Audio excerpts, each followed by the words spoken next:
Bismillahirrahmanirrahim. Assalamualaikum warahmatullahi wabarakatuh. Alhamdulillahirabbil alamin. Assalatu wassalamu ala asyrafil anbiya'i wal mursalin wa ala alihi wa sahbihi ajma'in, amma ba'du. Yang kami hormati Bapak Kepala Desa Trimodeli Bapak Mustafa, yang kami muliakan Ketua Pimpinan Travelindo Lampung Bapak Ustadz Ibil Wibowo beserta tim yang Masya Allah kompak, solid, semangat, ceria. Dan tak lupa yang kami banggakan, para calon tamu-tamu Allah. Ini luar biasa, langsung Allah yang memberikan label Bapak Ibu itu tamunya Allah. Ini label kehormatan. Jadi kalau kita dapat undangan oleh Bapak Presiden untuk datang ke Istana Negara dan dinobatkan sebagai tamu Presiden, itu kehormatan atau bukan, Pak? Kehormatan. Nah, kita ini langsung diundang oleh Allah Subhanahu wa Ta'ala. Maka Allah itu mengundang siapa yang benar-benar jujur, benar-benar rindu, maka Allah undang. Semoga Bapak Ibu para calon tamu Allah ini yang jumlahnya ada berapa? Bisa dilihat? Yang di sini 32 ya. 32. Yang di sana? 20. Berarti sekitar 50-an deh, Masya Allah. Semoga Bapak Ibu mendapatkan predikat umrah yang mabrurah. Allahumma amin. Dan bisa rutin ke sana tiap tahun. Allahumma amin. Bagi yang belum pernah ke sana, mudah-mudahan diberikan kemudahan untuk bisa ke sana. Allahumma amin. Karena Bu, kalau sudah ke sana itu belum sampai rumah itu udah kangen lagi pengen ke sana. Ya, apalagi kalau nonton live Masjidil Haram, Masjid Nabawi, luar biasa, rindu. Ya Bapak Ibu, para calon tamu Allah, insya Allah kita akan mempelajari tentang manasik umrah. Manasik itu artinya tata cara melaksanakan ibadah umrah. Karena ini bagian yang terpenting. Kalau manasik umrah ini kita kuasai dengan baik, insya Allah pahala yang akan kita raih bisa maksimal. Dan kalau kita tidak mengilmuinya dengan baik, ya tetap dapat pahala tapi nggak bisa maksimal. Karena ibadah yang sempurna itu ibadah yang dibangun di atas ilmu. Oleh sebab itu kita akan belajar tentang manasik umrah. Manasik umrah itu cuma ada 4 poin. Ada berapa, Bu? 4 poin. Yang pertama, ihram, termasuk di dalamnya nanti niat. Yang kedua, tawaf di Ka'bah. Yang ketiga, sa'i antara Safa dan Marwah. Dan yang terakhir, tahallul yang ditandai dengan mencukur rambut. Cuma 4 itu tuh. Nah, kita akan belajar pelan-pelan. Kita mulai dari ihram. Ihram itu apa? Ihram itu kata para ulama dukhul ilan nusuk. Jadi kalau orang dikatakan ihram berarti dia sudah masuk pada rangkaian ritual umroh. Jadi kalau orang sudah berihram berarti dia sudah umroh, sedang melakukan ibadah umroh. Sama seperti sholat. Kapan seorang itu dikatakan sudah masuk dalam ritual sholat? Ketika sudah takbiratul ihram, sama-sama ihram, ya.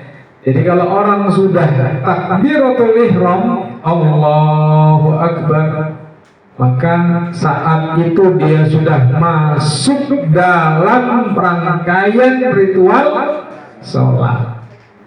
Nah, kapan seorang itu dikatakan masuk ke dalam rangkaian ibadah umroh atau yang disebut dengan ihram? Itu ada 3 poin. Yang pertama, sudah memakai pakaian ihram. Jadi kalau bapak-bapak pakaiannya putih 2, satu di bawah, satu di atas.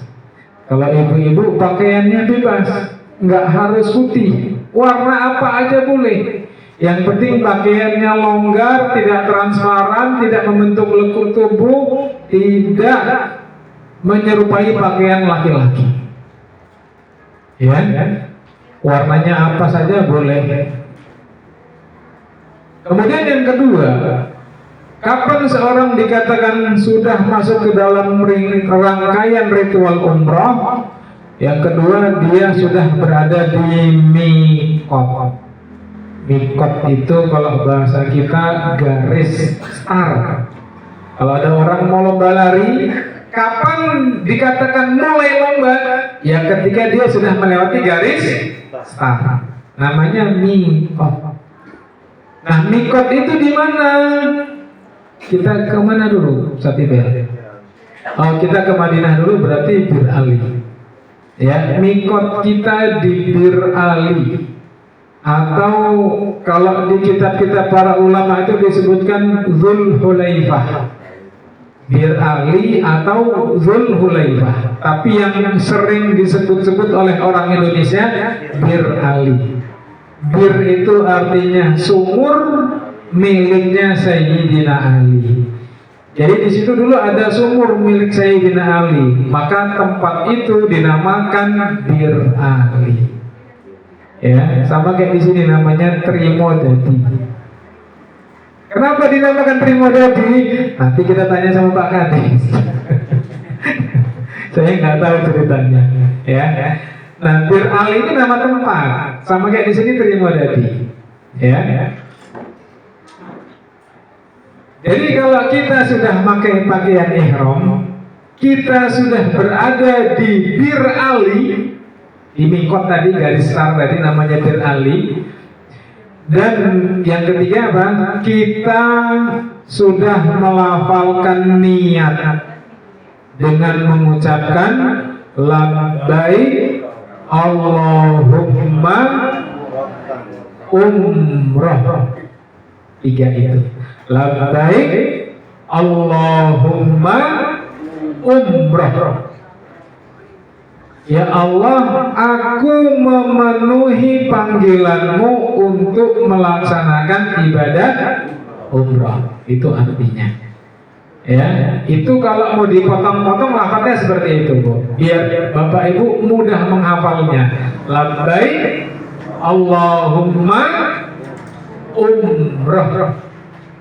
Coba diulang, Bu. 1, 2, 3. Labbaik Allahumma umrah. Itu lafal niatnya.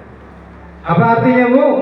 Ya Allah, aku memenuhi panggilanmu untuk melaksanakan ibadah umrah. Ya.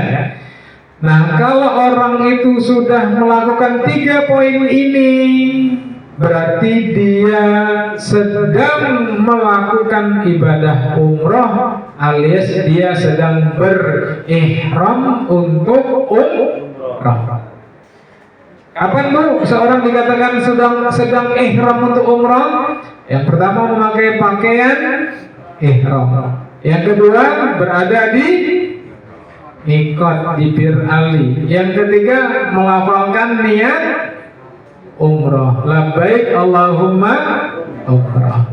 Nah, saat itu kita sedang melaksanakan ibadah umrah.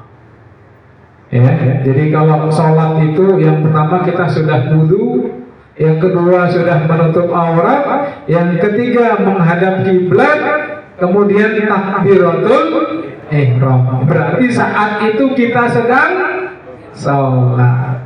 Umrah juga sama. Kita sudah pakai pakaian ihram, sudah berada di Bir Ali dan melafazkan labbaik Allahumma umrah.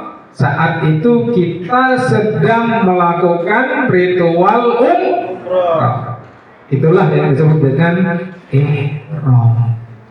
Paham? Paham. Nanti nggak usah khawatir, nanti dibimbing sama Ustaz Idil di sana. Ya, jadi nanti setelah turun dari bis sampai di Bir Ali, diajak wudhu, diajak sholat sunnah, kemudian masuk lagi ke bis, baru nanti dibimbing bareng-bareng, gitu ya. Oke. Nah, ada kesunahan-kesunahan yang mesti dilakukan sebelum orang itu berihram. Apa kesunahan-kesunahan tersebut? Perkara yang dianjurkan. Yang pertama mandi. Jadi dianjurkan untuk mandi terlebih dahulu. Nanti mandinya di hotel, bukan di Indonesia mandinya. Ya, niat mandi untuk ihram itu di hotel Madinah. Ya. Kemudian yang kedua bersih-bersih. Potong kuku, merapikan kumis, memotong bulu ketiak, dan juga termasuk mohon maaf bulu kemaluan dibersihkan. Nah, itu boleh dilakukan di rumah sebelum berangkat umrah. Kira-kira sehari atau 2 hari sebelum berangkat, udah potong kuku, udah merapikan kumis, bulu ketiak, dan seterusnya. Mata ibu? Iya. Kalau lupa nggak sempet, ya nanti di sana nggak apa-apa. Ya, Ustaz, saya nggak bawa potongan kuku. Di sana ada yang jual 5 real. 5 real itu senilai 25.000. Larang ya, nengkene mau 5.000, nengkene selawe 1.000. Ya, di sana itu mahal Bu. Tapi kalau memang ibu, bapak, ibu mau beli, ya beli aja, nggak usah dirupiah-rupiahin. Nanti kalau dirupiahin gak jadi beli. Aku pengen bakso. Bakso kira sih 20 real. 20 kali 5 100.000. Wih, semangkok 100.000 gak jadilah. Ya, akhirnya apa? Semua kalau mau beli dirupiahkan gak jadi beli. Pulang umroh cuma bawa pakaian kotor. Beli Bu, pengen apa beli? Wong sangune akeh kok. Ya. Amin. Beli, pengen apa beli? Gorengan itu di sana 3 real Bu. 5 real gorengan. Ya, ada bakwan, ada tahu, ada apa lagi gitu, itu 5 real. Ya. Masya Allah. Nah, tadi ya. Satu poin sudah kita lewati tentang ihram. Kemudian yang kedua, tawaf. Nah, tawaf ini kita lakukan di mana Bu? Di Ka'bah. Nah, nanti antara kita ngambil mikot di Bir Ali menuju ke Mekah itu perjalanannya kurang lebih 450 km dari sini ke Jakarta. Tapi kita nanti akan naik bis ya, Ustaz ya, naik bis. Itu akan memakan waktu kurang lebih 6 jam, kurang lebih. Biasanya nanti kita sampai di Mekah itu Isya atau Maghrib. ya, antara maghrib dengan isya. Tapi rata-rata isya, gitu ya. Nah, sepanjang jalan dari kita telah mengucapkan labbaik Allahumma umrah di Bir Ali menuju ke Mekah itu kan sekitar 6 jam. Di situ kita disunahkan untuk memperbanyak membaca talbiyah. Sudah hafal Bu talbiyah? Bapak sudah hafal?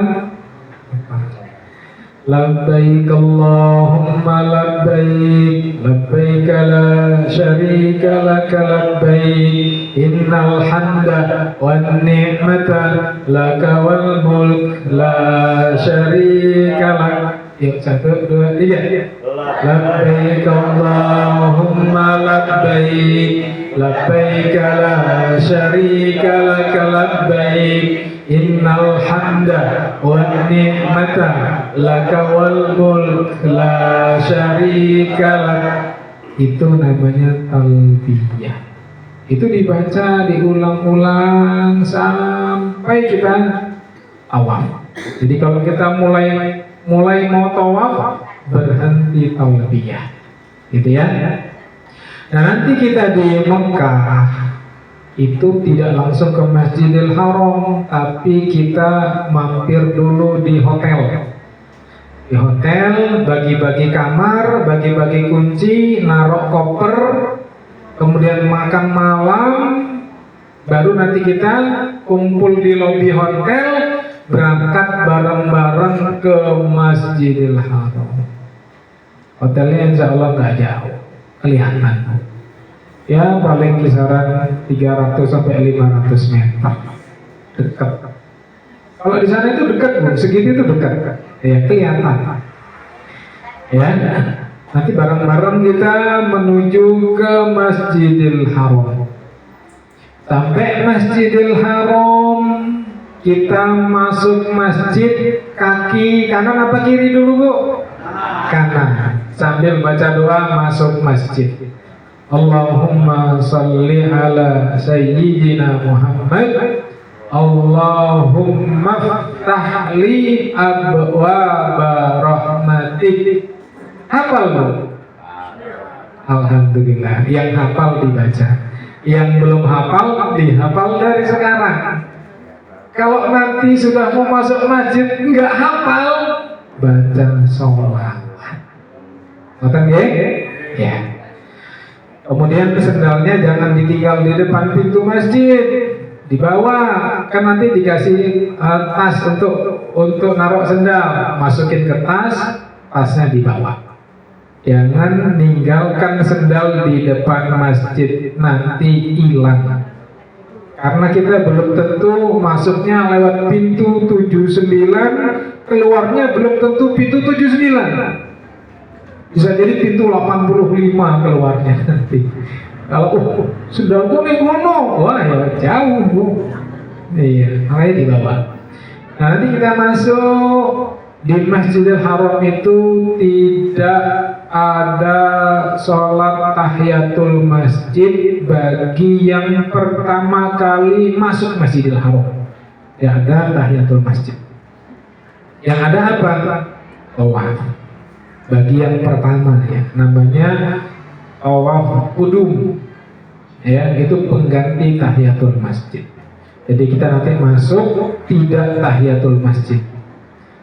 Ya, nanti kita masuk terus, itu Ka'bah belum kelihatan. Kita turun lagi pakai eskalator atau pakai tangga manual, 1 kali turun baru Ka'bah kelihatan. Karena Ka'bah itu di lembah, di bawah dia. Ya, makanya dulu kalau hujan lebat itu Ka'bah sering kebanjiran. Dulu, sekarang sudah enggak, sudah drainasenya sudah bagus kan. Jadi nanti sampai kita melihat Ka'bah, sudah turun tangga melihat Ka'bah, sebelum mulai tawaf baca doa. Doa melihat Ka'bah. Hafal doanya Bu? Allahumma antas salam wa minkas salam fahayyina rabbana bisalam. Apa ya Bu? Allahumma anta salam, sudah hafal. Wa minka salam, sudah hafal. Fahayyina rabbana bisalam, tinggal ulang-ulang aja. Gitu ya. Oke. Biasanya kalau baru pertama kali melihat Ka'bah itu nggak terasa air matanya berlinang. Ya Allah, ini Ka'bah di depan saya. Yang selama ini kalau saya sholat menghadap ke sini nggak pernah melihat, ini di depan saya, ya Allah. Ini nggak mimpi kan ya Allah? Gitu. Itu biasanya nangis. Ya, nggak apa-apa Bu, itu sinyal-sinyal keimanan. Ya. Kemudian apa? Kita mendekat ke arah Ka'bah, terus nanti kita cari posisi Hajar Aswad. Ya, karena kita akan memulai tawaf itu dari Hajar Aswad. Apa tandanya Hajar Aswad itu? Kita tapi nggak dekat-dekat ya Bu ya dengan Ka'bah. Kita nggak dekat-dekat dengan Ka'bah karena rame. Kita nanti nggak fokus tawafnya, agak mundur dikit. Nah, tanda kalau kita itu sudah sejajar dengan Hajar Aswad, itu ada lampu hijau, lampu neon hijau yang ada di sebelah kanan. Ya, ada tinggi tempatnya. Pokoknya kalau pundak kanan kita sudah sejajar dengan lampu neon hijau, berarti kita sudah sejajar dengan Hajar Aswad. Ya, apa yang kita lakukan? Kita akan memulai tawaf. Ya, dengan apa? Yang pertama kita isyarat, mengangkat tangan, hadapkan wajah ke Hajar Aswad dan ucapkan Bismillahi Allahu Akbar. Baru kita mulai tawaf. Gitu ya. Kita mulai tawaf pelan-pelan, yang khusyuk, gak usah buru-buru, dinikmati. Apa yang dibaca Ustaz? Tidak ada zikir khusus, tidak ada doa khusus, tidak ada bacaan khusus. Silakan Bapak Ibu perbanyak zikir bebas, perbanyak kalimat thayyibah, perbanyak doa, baca selawat juga boleh. Silakan Bapak Ibu ulang-ulang. Ya, membaca istighfar, astagfirullahaladzim, astagfirullahaladzim, astagfirullahaladzim. Baca subhanallah, subhanallah, subhanallah. Alhamdulillah, alhamdulillah, alhamdulillah. Terus kalimat thayyibah bacakan dan dinikmati, diresapi. Atau Bapak Ibu pengen doa, mendoakan kedua orang tua, Allahumma ufirli wali walidayya warhamhuma kama rabbayani shaghira.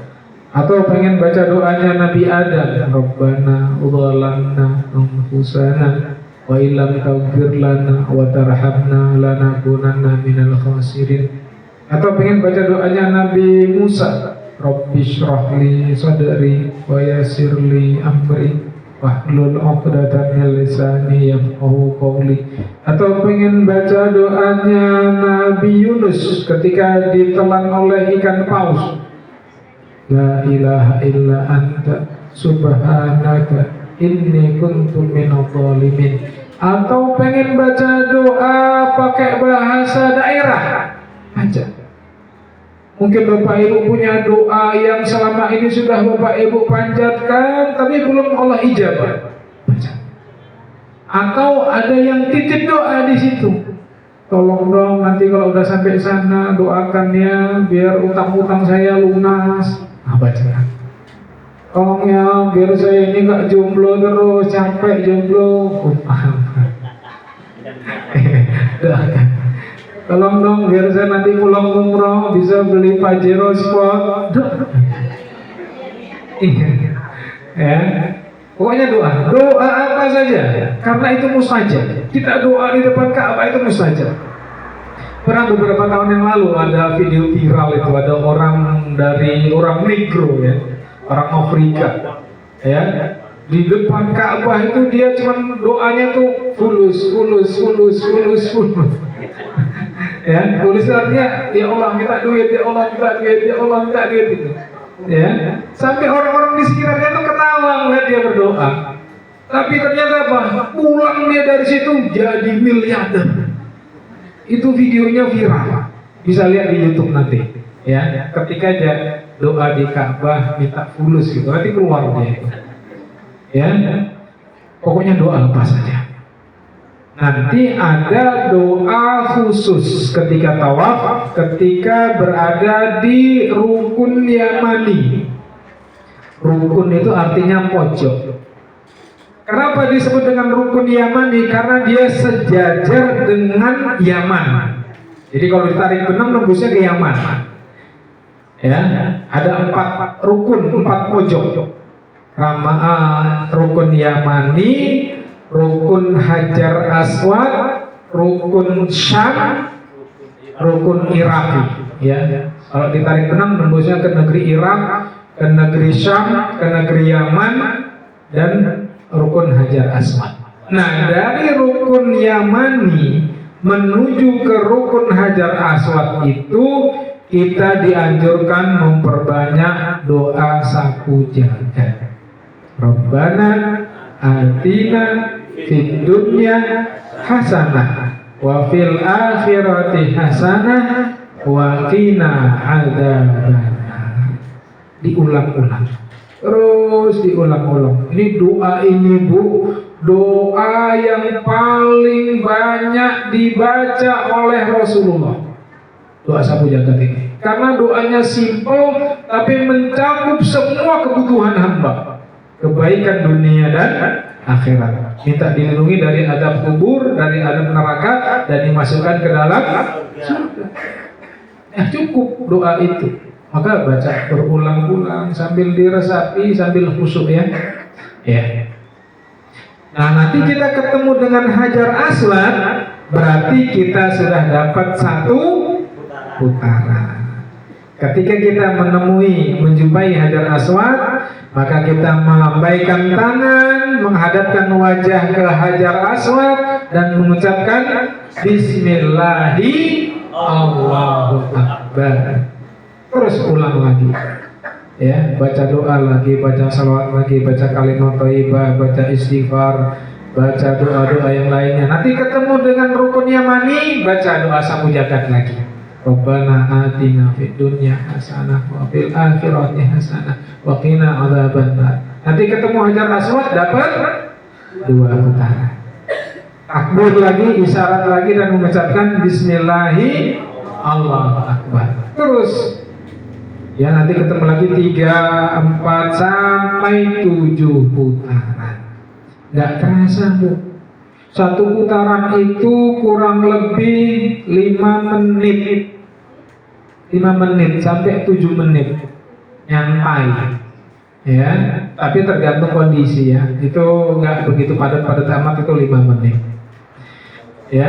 Nanti setelah putaran yang ke-7 tetap kita isyarat, menghadapkan wajah ke Ka'bah dan mengucapkan Bismillahirrahmanirrahim. Terus kita langsung menuju belakang makam Ibrahim sambil membaca doa. Apa doanya? Wattakhidhu min maqami Ibrahim musholla. Nanti kalau nggak hafal, insya Allah nanti dibimbing ya. Hukumnya sunnah baca doa itu. Nanti sampai di belakang makam Ibrahim, tapi nggak pas di belakang makam Ibrahim ya, agak jauh ke belakang. Karena di belakang makam Ibrahim itu masih area tawaf, dan kita nggak mungkin mau sholat sunnah di situ. Kita nanti akan di belakang, ada disiapkan tempatnya oleh petugas. Nanti kita sholat sunnah 2 rakaat di situ. Ya, kalau memungkinkan. Dan insya Allah biasanya tempatnya memungkinkan. Kita sholat di situ 2 rakaat. Rakaat pertama setelah baca Al-Fatihah baca Al-Kafirun. Rakaat kedua setelah Al-Fatihah baca Qul huwallahu ahad. Hafal nggih? Al-Kafirun hafal? Hafal. Enggak terbalik-balik? Wala ana wala antum wala antum wala ana lakum dinukum waladolin. Enggak ya? Ya. Kalau umpama Bapak Ibu ada yang belum hafal Al-Kafirun, boleh baca surat yang lainnya. Umpamanya Al-Falaq atau An-Nas boleh. Ya, tapi kalau hafal Al-Kafirun lebih baik. Karena Rasulullah mencontohkan Al-Kafirun, tapi nggak harus ya.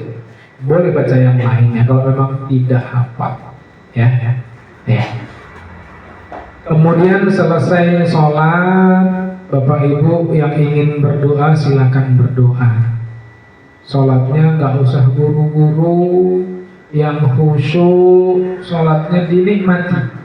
Boleh saat itu Bapak Ibu sholat itu boleh menghadap langsung ke Ka'bah. Jadi kepalanya diangkat ini, karena pas di depan kita itu Ka'bah. Ya, boleh. Kemudian apa? Setelah selesai doa, habis selesai sholat tadi 2 rakaat, kemudian doa. Sholatnya sendiri-sendiri ya Bapak Ibu ya. Sholatnya sendiri-sendiri. Selesai doa, kemudian disunahkan minum air zam-zam. Ya, minum air zam-zamnya jangan banyak-banyak, cukup 1 gelas. Karena nanti kalau banyak-banyak kasihan Ustadz Ibel nanti nganterin ke kamar mandi. Jauh. Ya. Nah, usahakan ketika tawaf ini dalam kondisi bersuci, jangan ada yang batal. Karena kalau batal pasti repot. Ya. Makanya nanti pas di hotel sebelum berangkat ke Masjidil Haram itu makan minumnya dikontrol biar nanti kita bisa nyaman. Karena kalau lagi tawaf nahan kencing, nahan BAB, jadi nggak nyaman ibadahnya. Ya. Nah nanti selesai minum air zam-zam tadi, habis sholat sunnah tawaf, minum air zam-zam, disyaratkan 1 gelas. Dan disarankan minum jangan yang dingin, minumnya yang air suhu ruang. Karena minum air dingin, air es itu memicu batuk. Bapak Ibu kalau di sana itu sudah batuk, pilek, demam, akhirnya nanti ibadahnya nggak bisa maksimal. Ya, makanya kesehatan dijaga. Minum air yang suhu ruang, minumnya segelas, sisain dikit. Nanti ada sisa dikit, tuangkan di tangan, dioleskan di kepala. Ya, dioleskan di rambut. Kalau ibu-ibu dioleskan di atas jilbab. Ya. Rasulullah SAW mencontohkan seperti itu. Kemudian setelah selesai itu kita menuju ke Bukit Sofa. Jauh enggak Ustaz Bukit Sofa itu? Enggak. Masih di dalam masjid itulah. Ya, tempatnya sudah nyaman, sudah di keramik, sudah di atap, ruangannya ber-AC, sejuk, wangi, ya. Dan sepanjang jalan antara Sofa dengan Marwah itu ada tempat minum zam-zam di situ. Ada 5 titik minum air zam-zam di antara Sofa dan Marwah. Pokoknya kalau ibu haus berarti minum. Ya, tapi jangan banyak. Ya. Nah, nanti kita ke Bukit Sofa. Sampai di Bukit Sofa kita berhenti sejenak. Kalau memungkinkan, ya. Kalau memungkinkan kita berhenti sejenak di Bukit Sofa, kita menghadap ke kiblat. Patokan kiblat itu nanti dia lihat garis yang ada di lantai. Semua garis yang ada di lantai itu mengarah ke kiblat. Karena terkadang Ka'bahnya nggak terlihat, ketutup bangunan.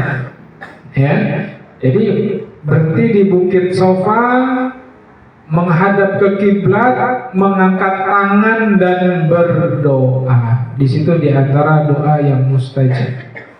Dulu Rasulullah itu berhenti di situ dan berdoa di Bukit Sofa, juga di Bukit Marwah. Apa doanya? Takbir 3 kali. Allahu Akbar, Allahu Akbar, Allahu Akbar. Kemudian baca apa? La ilaha illallah wahdahu la syarikalah, lahul mulku wa lahul hamdu, yuhyi wa yumitu wa huwa ala kulli syai'in qadir. Hafal ya? Hafal. Kemudian baca doa bebas.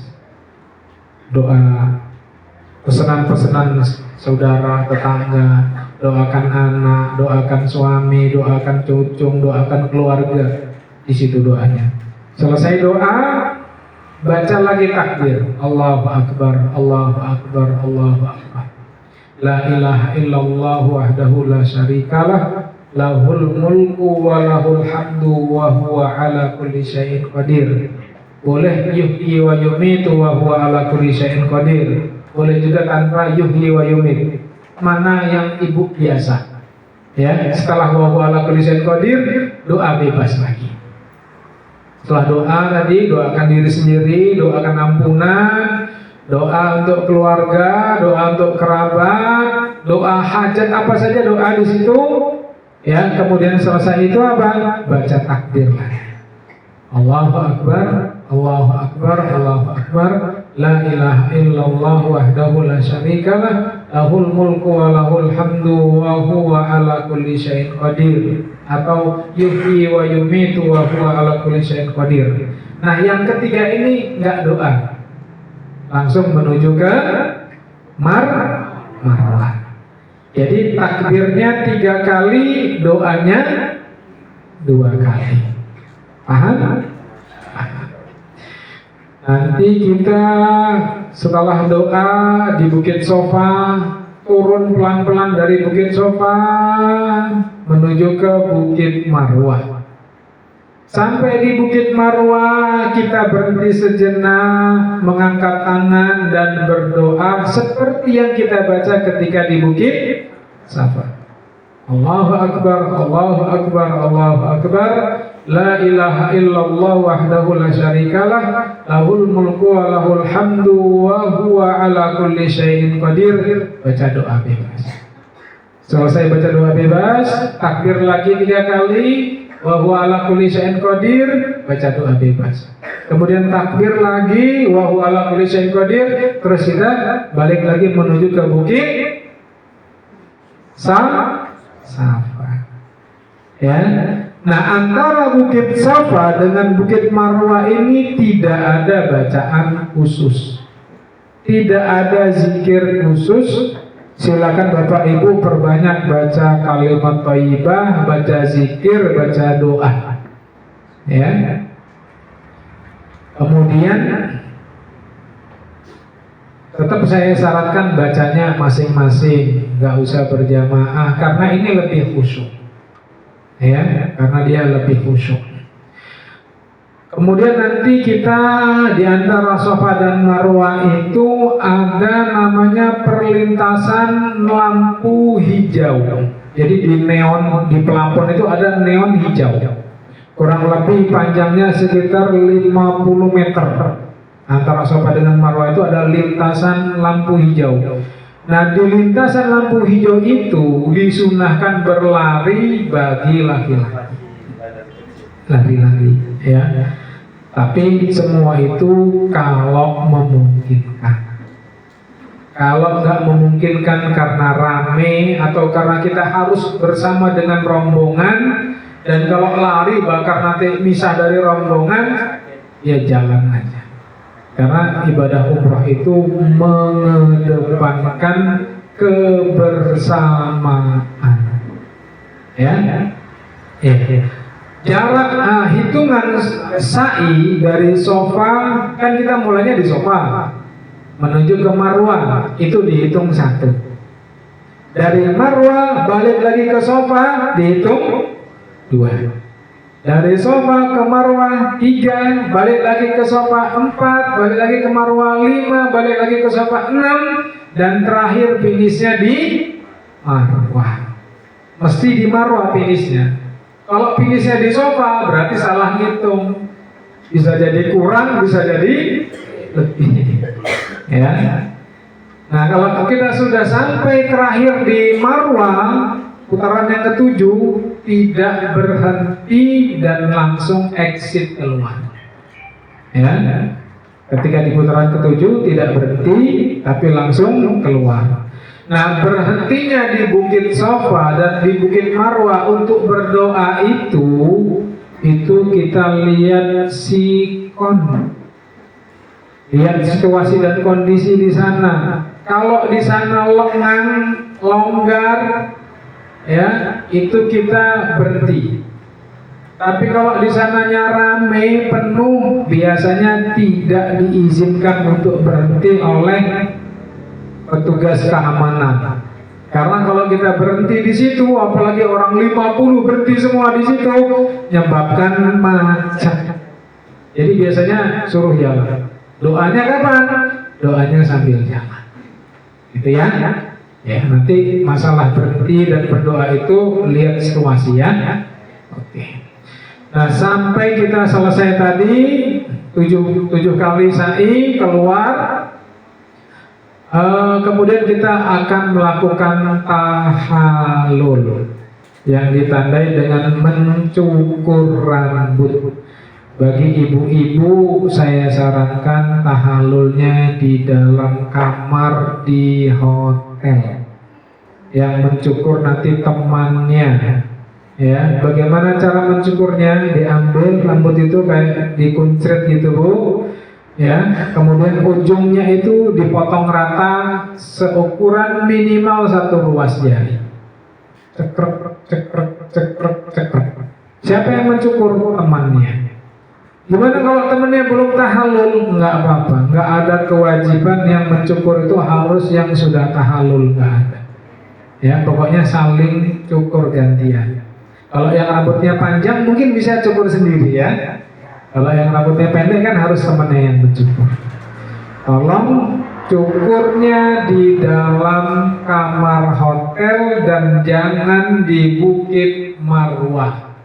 Karena di sana juga nanti banyak perempuan-perempuan itu yang cukur di sana, tahallul di sana, pada lepas jilbab. Gak boleh, ya, harus tetap terjaga auratnya ya. Ya. Nah, untuk bapak-bapak, afdolnya gundul. Ya, Nabi SAW memerintahkan untuk gundul itu sebanyak 3 kali. Semoga Allah merahmati para lelaki yang tahallulnya itu gundul, kata Rasulullah, sampai diulang 3 kali. Kemudian salah seorang sahabat bertanya, ya Rasulullah, kalau enggak mau gundul, cuma cukur pendek, boleh enggak? Kata Nabi, boleh. Tapi yang afdol gundul. Tapi kalau enggak mau gundul, cukur pendek. Ya. Nanti cukurnya biasanya kalau Ustaz Ibel loh alatnya saja. Nanti sama Ustaz Ibel. Ya. Berarti kalau sudah selesai tahallul, selesai pelaksanaan ibadah umrah. Tahallul itu kalau dalam sholat namanya salam. Assalamualaikum warahmatullahi wabarakatuh. Assalamualaikum warahmatullahi wabarakatuh. Sudah selesai sholat. Kalau dalam umrah namanya tahallul. Selesai. Kira-kira akan memakan waktu kurang lebih 4 jam. Mulai kita berangkat dari hotel ke Masjidil Haram, tawaf, sa'i, dan balik lagi ke hotel 4 jam. Kira-kira. Tergantung nanti kondisi di sana. Kalau di sana longgar ya bisa lebih cepat, kalau di sana padat bisa lebih lama. Saya pernah umroh itu sampai 10 jam.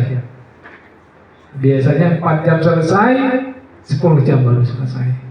Karena pas Ramadan di akhir, wah padat. Jadi tawaf itu enggak bergerak, diem aja di situ. Sampai sa'i yang tempatnya lebar, longgar itu macet. Ya. Lantai dasar macet, lantai 2 penuh, lantai 3 penuh juga. Diem aja, gak gerak-gerak. Ya dinikmatin aja. Ya, kita itu ibadah kalau dinikmatin, ya Allah, nikmat, enak rasanya. Gak dongkol, wah macet lagi, ini gimana sih? Kok gak bisa ngatur kayak gini, Ustadz Ibel ini kemana lagi kayak gini aja ditinggal. Akhirnya dongkol di sini, ya. Mungkin tadi kata Pak Sunadin tadi ketika ngasih sambutan, pasang sabar yang lebar di sini, ya. Itu benar, harus sabar, gak boleh ngeluh. Kalau kita ngeluh itu nanti malah mengurangi pahala, ya. Jadi nikmatin aja. Umpamanya makan dikasih tempe ya dinikmati, dikasih kerupuk ya dinikmati, dikasih ikan ya dinikmati, ya semua dinikmati ibadah. Nah sampai di sini selesai pelajaran manasik umrah, bisa dipahami? Ada gambarannya? Iya. Nanti silakan diulang-ulang doanya, yang belum hafal dihafal. Insya Allah nanti ketika di hari H kita sudah hafal. Sebelum kita tutup, kalau ada yang mau ditanyakan seputar manasik umroh, bukan seputar keberangkatan. Nanti keberangkatan, kepulangan sama Ustadz Ibel, sama saya khusus manasik. Saya ibu bapak tanya tentang larangan umroh. Monggo. Ada mic-nya nggak? Ada. Mikrofon ada? Ada. Di mobil. Oh di mobil.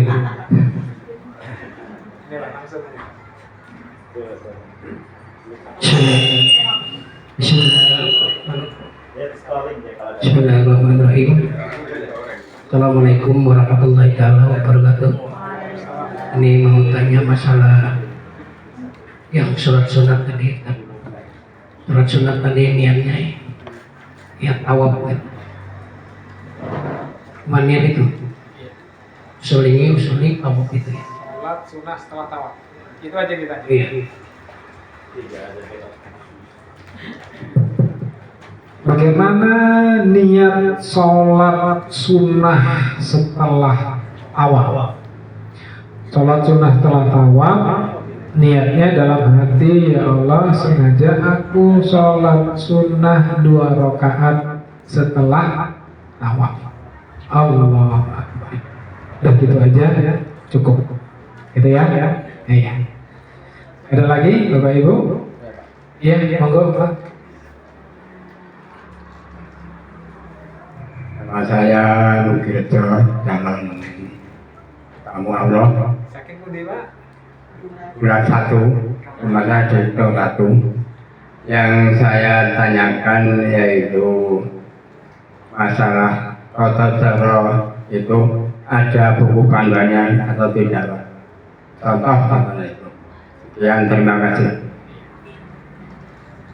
Kalau ada kan bisa diapakan. Iya. Apakah ada buku panduan manasik umroh? Ada. Nanti bisa minta sama Ustadz Ibel. Ya, nanti dibagikan. Ya, biasanya dibagikan itu.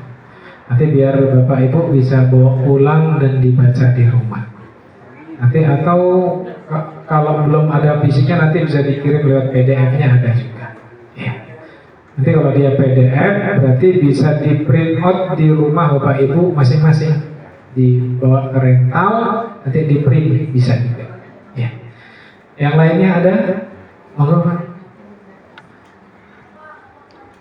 Assalamualaikum warahmatullahi wabarakatuh. Kenalkan, nama saya Lukman Hadiswito dari Waikanan.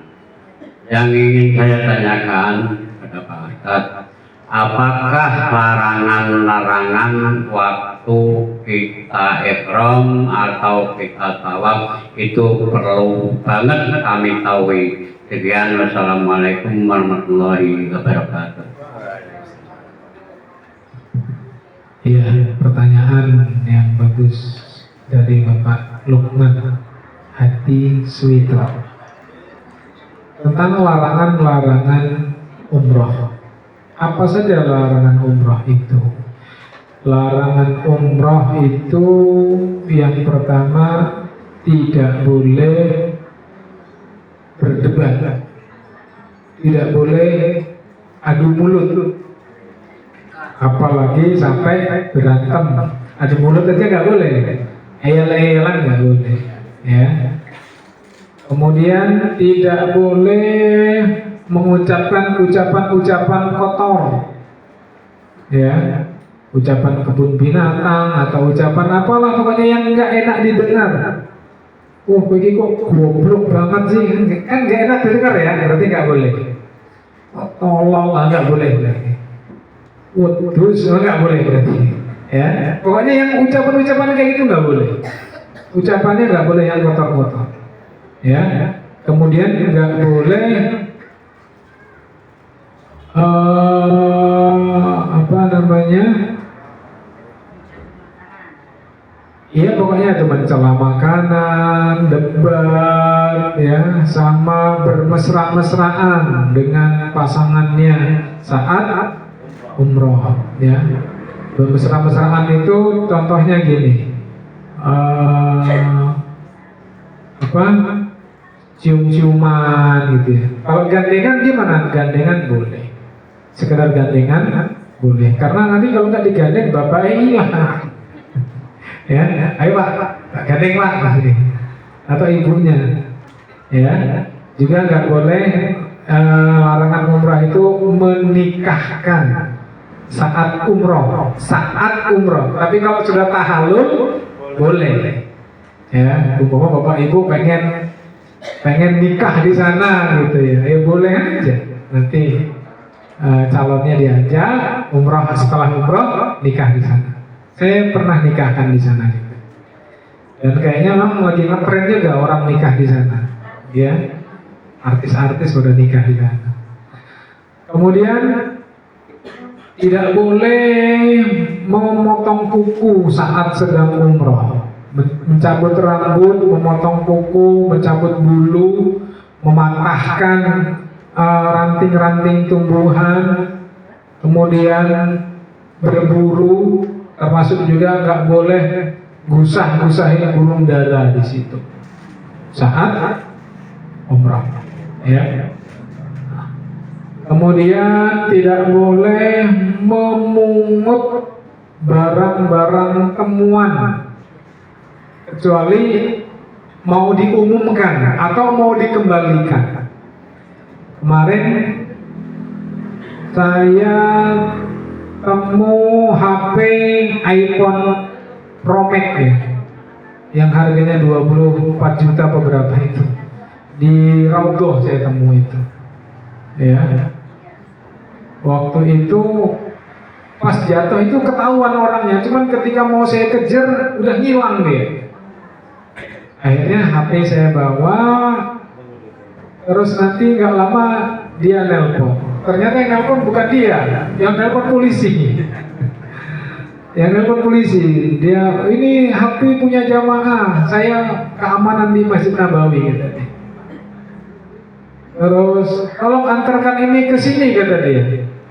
Saya bilang saya ini mau ada acara, mau ngajak jamaah kunjungan ke Museum As-Sofi. Kalau mau datang ke sini saya tunggu, kalau nggak mau sudah. Wih, marah ternyata dia, karena dia tugas. Ya udah kata dia, kasihin ke polisi yang ada di sana. Saya cari kanan kiri polisi nggak ada. Udah saya bilang sama yang punya HP, saya tunggu di pintu 306 pada waktu itu. Akhirnya nggak lama dia datang, saya kasih.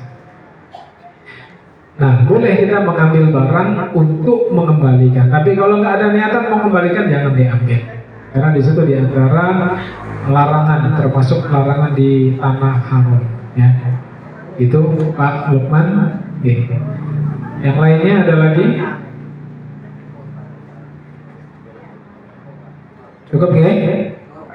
Cukup. Demikian, mudah-mudahan Bapak Ibu diberikan kesehatan, diberikan kemudahan, diberikan kekhusyuan, dan bisa mendapatkan umroh yang mabrurah. Allahumma amin. Demikian. Kurang lebihnya mohon maaf. Billahi taufiq wal hidayah. Wassalamualaikum warahmatullahi wabarakatuh.